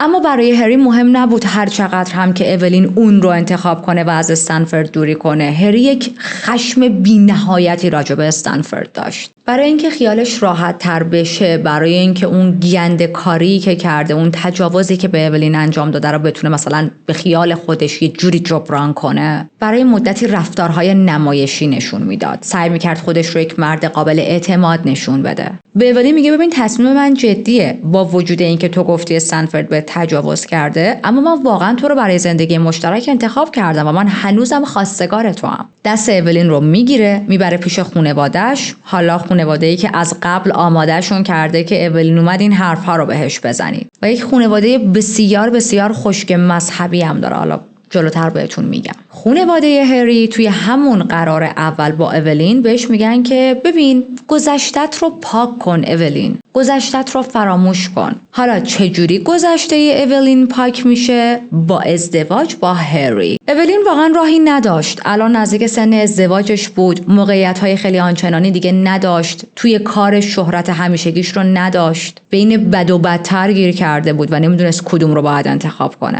میدونست که هیچ آینده‌ای با استنفورد نداره، چون استنفورد حتی یک بار هم از اولین خواستگاری نکرده بود، به خاطر اینکه اصلا نمیخواست با اولین ازدواج کنه. به علاوه اینکه هر چقدر سن اولین بیشتر میشد، جذابیتش برای استنفورد کمتر میشد. از اون طرف میدونست اگر که از استنفورد دور شه دیگه کار و استقلال الانش رو نداره. پس تسلیم شد و 5 اپریل 1905 با هری ازدواج کرد. مراسم ازدواجش خیلی عجیب بود. به عنوان لباس عروس یک لباس کامل مشکی پوشید. تو کل مراسم ناراحت بود، اصلا نمیخندید و قرار شد که بره توی عمارتی که هری با خانواده‌اش داره زندگی میکنه زندگی کنن. یعنی رسما یک زندان رو با یک زندان دیگه عوض کرد. اون خونه، اون عمارت بسیار بزرگ به همون اندازه بزرگیش سرد و مذهبی بود. خانواده هری اصلاً قبولش نداشتن. در واقع از اولین یه جورایی متنفر بودن. هری و اولین رو مجبور کرده بودن که باید تو اتاقهای جدا از هم زندگی کنید و رسما اولین از زیر سلطه مادرش در اومده بود، افتاده بود زیر سلطه مادر شوهرش و البته یک سلطه خیلی بدتری. مثلا مادرش حداقل این رفتارها رو نداشت یا حداقل اولین رو دوست داشت. تمام مدت به اولین به چشم یک خطر نگاه می‌کردن و نه یک عروس محبوب، یک دختری که گذشته بدی داشته، مدل بوده، بازیگر بوده. وای وای وای.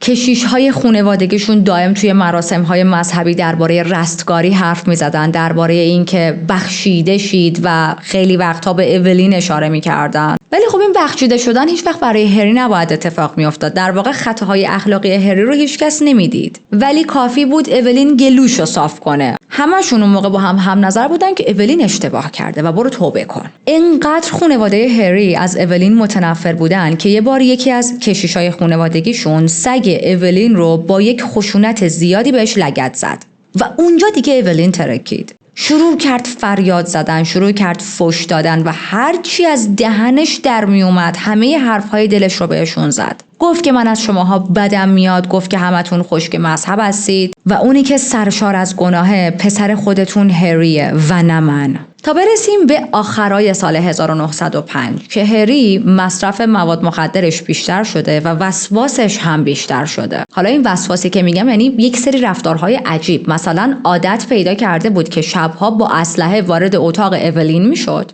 دور تا دور اتاق میچرخید در حالی که اسلحه دستشه و اولین رو مجبور میکرد که دونه دونه تمام خاطراتش با استنفورد رو تکرار کنه و براش تعریف کنه. بعد دیگه از یه جایی به بعد ممنوع کرد که حتی اسم استنفورد رو بیاره. مثلا میگه ببین داری خاطرات رو تعریف میکنی، بهش بگو مانستر نگو استنفورد. حسادتش از حد حتی غیر نرمال هم گذشته بود و به سادیسم رسیده بود. از اون مرد عاشقی که روزهای اول جلوی اولین شوآف میکرد، نمیدونم زانو زده بود، دامن اولین رو بوس میکرد، هیچ خبری نبود. هری الان به اون لولی رسیده بود که رسما از آزار و اذیت روانی و فیزیکی اولین لذت میبرد. مثلا اولین رو مجبور کرده بود که درد دندون پزشکی رو تحمل کنه و هیچ بی‌حسی براش انجام ندن، بلکه رد پای استنفورد پاک شه. یعنی مثلا یه جورایی از این تفکرهای خیلی مذهبی که اگه درد بکشی گناهات بخشیده میشن. خیلی وقتا با گریه‌های شدید، گریه‌های حالت هیستریک میومد و با اولین حرف میزد. یه رفتار خیلی آنورمال. یه وقتا پورتره‌های عجیب و غریب که توشون اولین کشیده شده بود رو سفارش میداد. از چه نظر میگم عجیب غریب؟ مثلا اولین توی تمام این نقاشی‌ها یک لباس سرتاپا سفید پوشیده بود، یه حالتی که انگار مثلا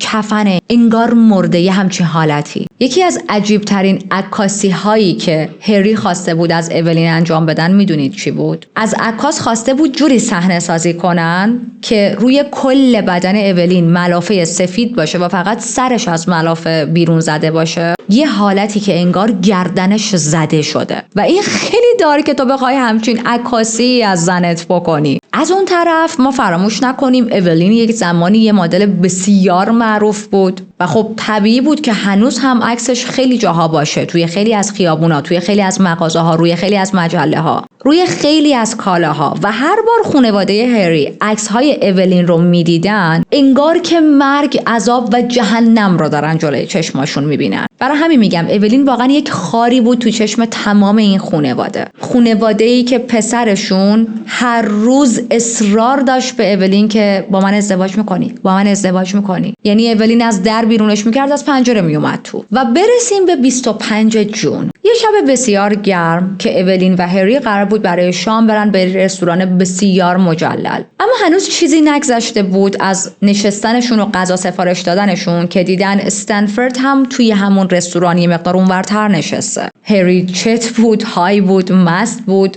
و وقتی این صحنه رو دید خیلی عصبانی شد. میدونست که استنفورد بعد از اینکه شامش رو تموم کنه میخواد بره به یکی از تئاترهای خودش، چون برنامه داشت. پس دست اولین رو میگیره و میگه بیا بریم به اون تئاتر. میرسن به پشت بوم تئاتر. هری حاضر نمیشه کتش رو تحویل بده، چون معمولا میان کتو از آدم میگیرن که آویزون کنن توی بخش‌های VIP و اینا. ولی خب هری کتش رو نمیده. دستاشو کرده بود تو جیبش، یک لبخند خیلی ویرد روی صورتش بود و نمایش شروع شد. تماشاچی‌ها بیقرار بودن، دست میزدن، سوت میزدن و اولین سعی میکرد اون حس بدی که داره رو نادیده بگیره، ولی خب میدونست یه چیزی راجع به هری درست نیست. چون ببینید هری انقدر از استنفورد متنفر بود که امکان نداشت وارد سالنش بشه، یعنی اصلا تا چند قدمی و چند متری سالنش هم نمی اومد. پس اون شب برای چی اومده به نمایشش؟ برای چی اومده تو سالن تئاترش تا نمایش رو نگاه کنه؟ چند لحظه بعد هری پشت یک گلدون بزرگ پنهان شد و بعد اولین دید که دیگه نیست. همون موقع اولین متوجه شد که صدای پچ پچ داره تو جمعیت میاد. چرا؟ چون استنفورد وارد سالن شده بود و همه داشتن پچ پچ میکردن که ای مثلا استنفورد اومد، همون معماره، همون آدم پولدار مشهوره. رفت همون جای همیشگیش نشست و شروع کرد با اطرافیانش گپ زدن.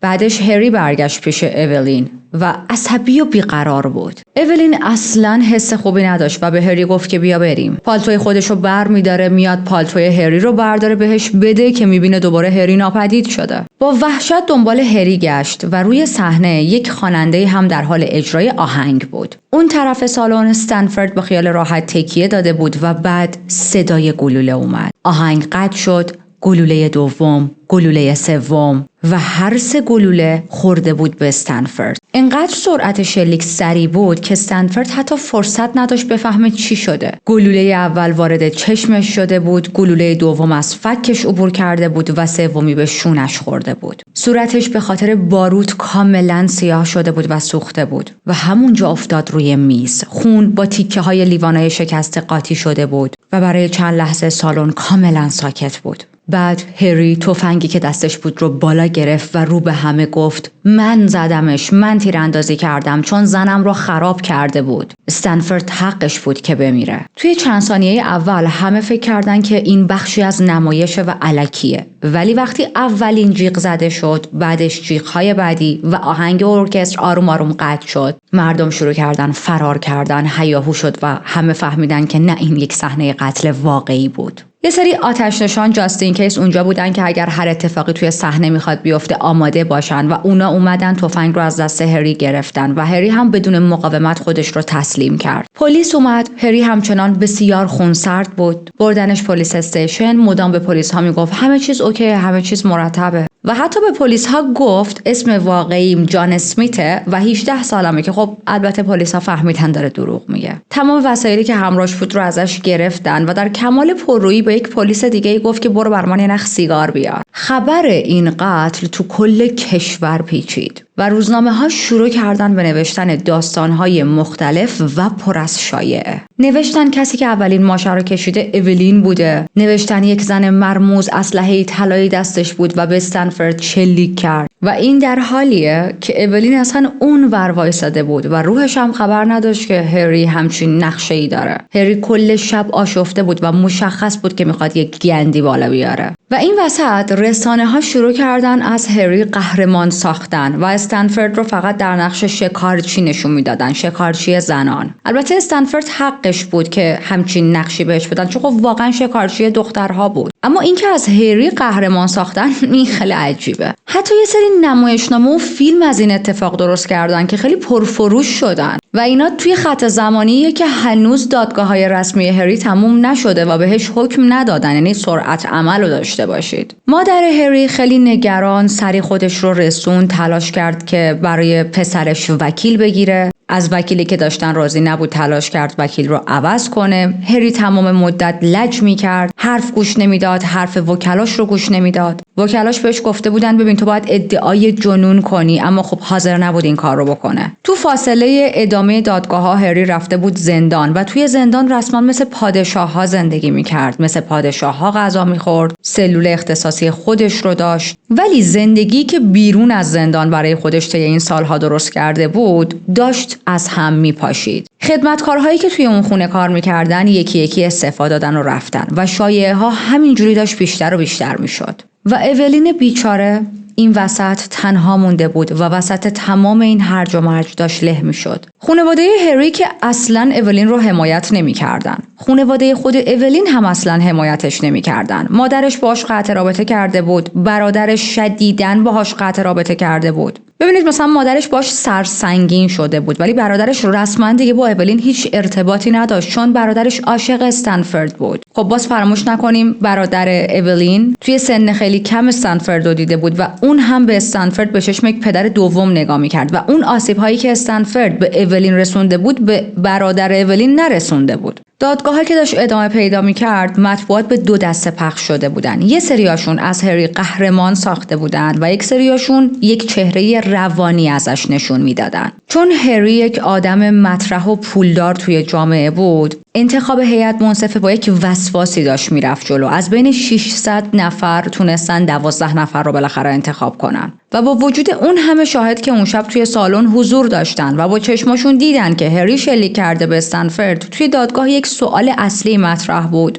اونم این که آیا هری استنفورد رو کشته؟ اما موضوعی که تیم دفاعیش خیلی داشتن روش مانور میدادن موضوع سلامت روانش بود. تیم دفاع روی جنون آنی تمرکز کرده بودن، اما رسانه ها هم بیکار نشسته بودن و مدام تیترهایی میزدن و به همه ریمایند میکردن که این آدم گذشته بسیار خشونتباری داشته. هری جنون آنی بهش دست نداده، هری همیشه اینجوری بوده. هری دوباره مجبور شد وکیلش رو عوض کنه چون وکیلش خیلی ضعیف عمل میکرد. یه وکیل جدیدی وارد داستان و پروندهش کرد و این وکیل جدید یک استراتژی دفاع خاصی داشت. میاد میگه که هری به عنوان انتقام گیرنده اولین بود و همه اینجوری بودن که انتقام چی رو بگیره و اینجا بود که اولین ناچار شد بیاد توی دادگاه ها حضور پیدا کنه و گذشته دردناکش رو، تجاوزی که استنفورد بهش کرده، همه اینها رو توی دادگاه جلوی اون همه آدم تعریف کنه. چیزهایی که گفت خیلی بیانش براش سخت بود، اما خب باعث شد که گریه خیلی ها هم در بیاد. اما اولین یک چیزی گفت که خیلی دادگاه شاک شد و خب البته این جمله برای هری و تیم دفاعش خیلی بد بود. اولین میگه برخلاف هری،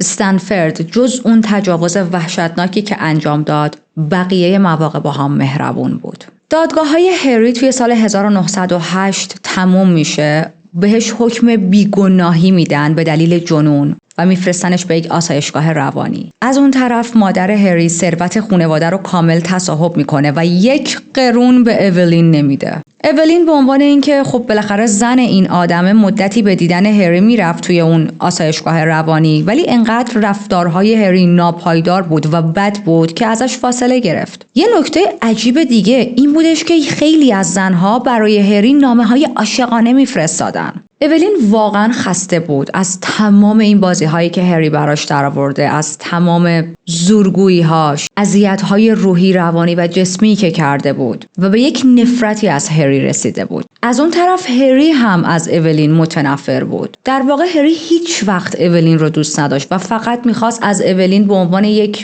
وسیله‌ای که بتونه رقیبش رو خورد کنه استفاده کنه. فقط برای کلکل با اولین ازدواج کرده بود، فقط برای اینکه حال استنفورد رو بگیره. اولین به مدت چند سال بر علیه آزادی هری شهادت میداد و مدام میگفت که این مرد هنوز خطرناکه و صلاحیت این رو نداره که از آسایشگاه روانی بیاد بیرون. سال 1910 در حالی که باردار و تنها بود رفت آلمان تا یک زندگی جدیدی رو توی آلمان شروع کنه، اما آلمان باهاش خیلی مهربون نبود. پس رفت لندن و دوباره وارد تئاتر شد. با ورودش به تئاتر رسانه‌ها دوباره بهش حمله کردن، ولی خب روی صحنه موفق بود. بعد وارد دنیای سینما شد. پسرش راسل رو هم وارد دنیای سینما کرد و توی چند تا فیلم بازی کرد. با یک رقصنده‌ای ازدواج میکنه، اما خب توی سال 1933 از هم جدا میشن و زندگیشون ادامه دار نبود. و از یه جایی به بعد، یعنی توی دهه‌های 20 و 30، اولین رسما توی فقر زندگی کرد، توی اعتیاد و با تلاش‌های ناموفق برای گرفتن جون خودش برای خودکشی به ناچار توی کلاب‌ها و رستوران‌ها اجرا می‌کرد. یک بار دیگه تلاش می‌کنه با نوشیدن مواد ضد عفونی کننده خودکشی کنه، اما خب موفق نمیشه و دکترها میگن به خاطر میزان زیاد الکلی که توی معده‌اش بود زنده مونده و اون مواد ضد عفونی کننده اثر نکرده. اما اصلا انگار اولین رنگ خوشی و خوشبختی و آرامش رو نمیتونست ببینه، چون چند سال بعد برادرش خودکشی کرد. برادرش تا لحظه آخری که زنده بود اولین رو مقصر قتل استنفورد میدونست و میگفت استنفورد برای من واقعا مثل پدر بود، مثل پدر نداشتم بود. من مثل پدرم دوستش داشتم و تو پدر من رو ازم گرفتی. تا روز مرگش، تا روزی که خودکشی کرد، حتی یک بار هم با اولین تماس برقرار نکرد. در واقع از همون روزی که استنفورد به قتل رسید، برادر اولین هم کامل ارتباطش رو قطع کرد تا روزی که جون خودش رو گرفت. توی سالهای پایانی عمرش اولین به هنر پناه برد. رفت به یک مدرسه‌ای و مجسمه سازی یاد گرفت. بعد همونجا شروع کرد به تدریس سفال. یه جورایی زندگی گمنامی رو داشت می‌برد جلو تا سال 54 که بعد از مدت‌ها گمنامی دوباره اسمش سر زبونا افتاد. اونم به خاطر یک فیلمی به اسم دختری با تاب مخملی قرمز.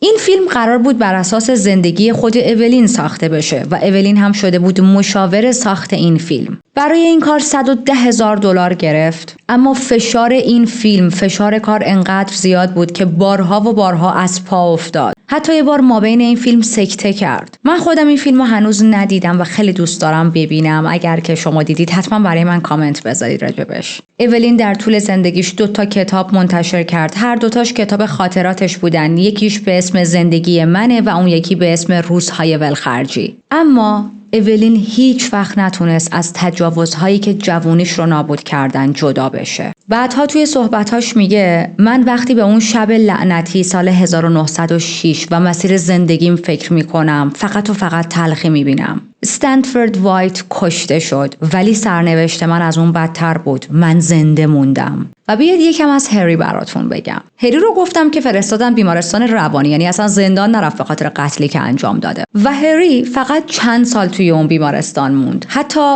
یک بار فرار کرد رفت کانادا، ولی خب دوباره دستگیرش کردن، محاکمش کردن. توی سال 1915 آزاد شد. توی همون دوران آزادیش به خاطر اینکه یک پسر نوجوان دیگر رو چند بار باش علاق زده بود برگشت بیمارستان روانی. اما خب اونجایی که ما میدونیم پول همه چیز رو حل میکنه، توی اون بیمارستان روانی قرار نبود دوباره زیاد بمونه. تا سال 1924 موند، آزاد شد و تا زمان مرگش که توی سال 1947 از دنیا رفت یک زندگی نسبتاً معمولی و خوب داشت. همچنان ثروتش زیاد بود، پولدار بود و هوادارهای مخصوص خودش رو هم داشت. مردی که تجاوز کرد، قتل مرتکب شد و زندگیش تا انتها عالی پیش رفت. اولین هم توی 17 جنوری 1967 در سن 82 سالگی توی یک خونه سالمندان از دنیا رفت. آخرین سالهای زندگیش در آرامش و البته گمنامی بود، ولی تا آخرین لحظه زندگیش خیلی ها هنوز چهره اولین رو مرموز میدونستن. خیلی ها از اون با اسم دختری با تاب مخملی قرمز یاد میکردن، همون فیلمی که از زندگیش ساخته شده بود.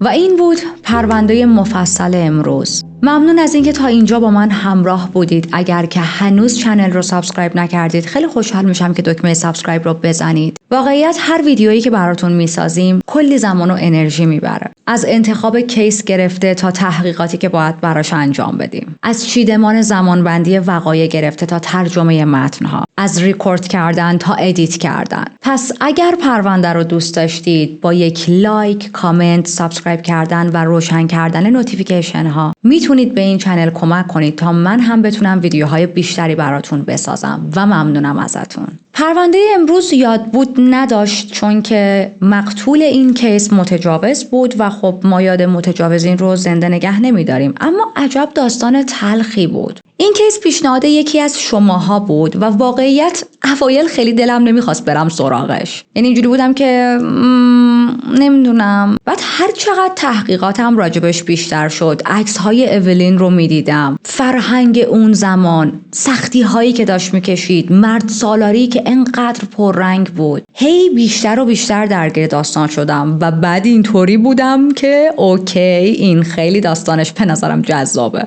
و میخوام از اون دوست عزیز که این کیس رو پیشنهاد داد از همینجا تشکر کنم که همچین کیس رو به من معرفی کرد و من با شخصیت اولین آشنا شدم چون نمیشناختمش. و اولین یکی از میلیون ها زنی بود که اون زمان تحت ظلم و ستم و قدرت‌های مردونه و کلاً دنیای مردونه‌ای که ساخته شده بود قرار گرفته بود. یک زن زیبا که مردهایی مثل لاشخور میخواستن از زیبایی ظاهری و وجودش تغذیه کنن. درست همونطوری که خودش گفت، مثل خوناشام. و نمیدونم چرا انقدر شخصیت اولین من رو یاد مریلین مونرو انداخت. واقعیت نمیدونم اینو تا امروز بهتون گفته بودم یا نه، تو اینستاگرام گفتم ولی حالا تو یوتیوب یادم نیست. من یکی از بزرگترین فنهای مریلین هستم. یعنی فکر کنم کتاب، فیلم، مقاله، موسیقی و کلا هیچ چیزی نیست که در رابطه با مریلین نوشته شده باشه، ساخته شده باشه و من ندیده باشم یا نشنیده باشم. و داستان اولین خیلی منو یاد مریلین انداخت. چقدر اسمشون هم شبیه همه، اولین، مریلین.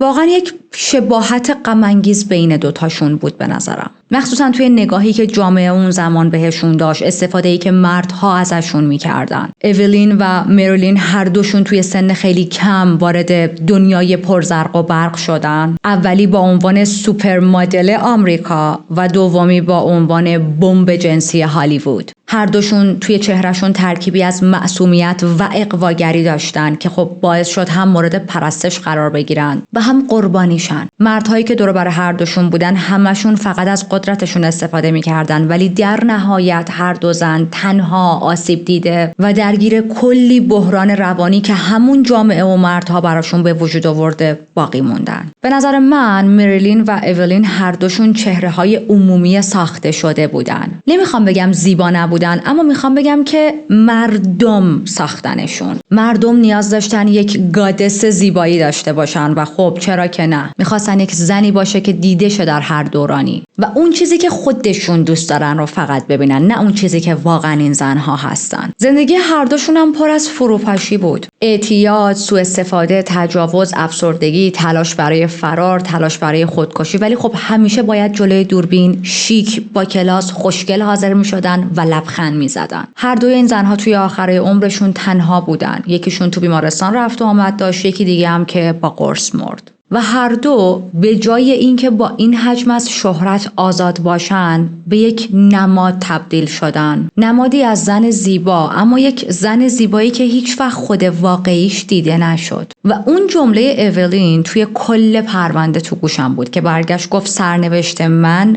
بدتر از مرگ، من زنده موندم. هی بابا، دلم گرفت گه به این دنیا. به هر حال داستان زندگی اولین خیلی برای من جالب بود. دختری که حتی خودش هم توی اون قتل دست نداشت و رسانه ها اصرار داشتن بگن اولین قتل رو انجام داده. مدل مشهوری که میرفت با برند مثلا کوکاکولا کار میکرد، مدلینگ میکرد برای کوکاکولا، اون زمانی که مدلینگ واسه کوکاکولا مد نبود. یادتون باشه حتما برای من کامنت بذارید، من همه کامنت ها رو میخونم. مراقب خودتون باشید. دلم میخواد تو پرونده بعدی همتون صحیح و سالم ببینم. حاضری میزنید، دونه دونه میاد، یه قلبی، سلامی، من اومدم، یه چیزی حاضری میذارید من ببینم تک تکتون اومدین. حواس هم بهتون هست. من برم دیگه، بعد غذای آقای چارلی رو بدم تا نیومده در رو عجا بکنه. به زودی با یک پرونده دیگه میام سراغتون. فعلا